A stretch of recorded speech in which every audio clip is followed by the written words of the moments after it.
Астанадагы серепчилер Борбор Азия менен Жапониянын өзара аракеттенишүүсүнүн негизги аспектилерин, анын ичинде эки тараптуу жана аймактык кызматташтык, ошондой эле тышкы саясат маселелерин талкуулашты. Региондогу жана Күнчыгыш өлкөсүндөгү алдыңкы МЭ борборлорунун өкүлдөрүнүн диалогу биринчи жолу президентке караштуу стратегиялык изилдөөлөр боюнча Казакстан институту, ошондой эле Жапониянын дипломатиялык өкүлчүлүгү уюштурду. Максут Нарикбаев университетинин аянтчасында жолугушуунун катышуучулары экономика, саясат, коопсуздук, билим берүү, ошондой эле илим жана инвестициялар жаатындагы өз ара аракеттешүү маселелерине токтолушту. Азыркы багыт тууралуу айтып жатып, Казакстан стратегиялык изилдөөлөр институтунун башчысы Казакстан Жапонияны жалпы аймактын экономикасына маанилүү инвестор жана транспорт логистика тармагындагы технологиялардын генератору катары карай турганын баса белгиледи. Шаардын инфраструктурасын жакшыртуу маселеси да маанилүү болуп саналат. Айта кетсек, Күнчыгыш өлкөсү шаар чөйрөсүн өнүктүрүүгө, транспорттук инфраструктураны жакшыртууга жана шаарларды башкарууга заманбап технологияларды киргизүүгө карата тең салмактуу мамиле жасоо чөйрөсүндө уникалдуу тажрыйбага ээ. Өз кезегинде Казакстан электрондук өкмөттү өнүктүрүү боюнча 193 өлкөнүн ичинен 24-орунда турат жана Жапонияга санариптик өнүмдөрүн сунуштай алат.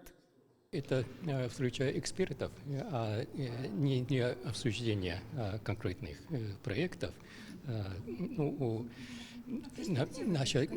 Наша задача – это сверить часы.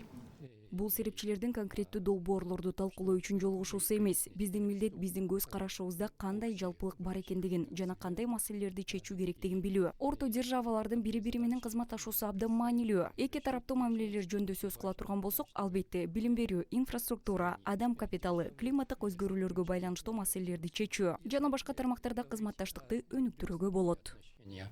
То, конечно, можно развивать сотрудничество в сфере образования, инфраструктуры и вообще человеческого капитала, решение задач в связи с климатическими изменениями и так далее.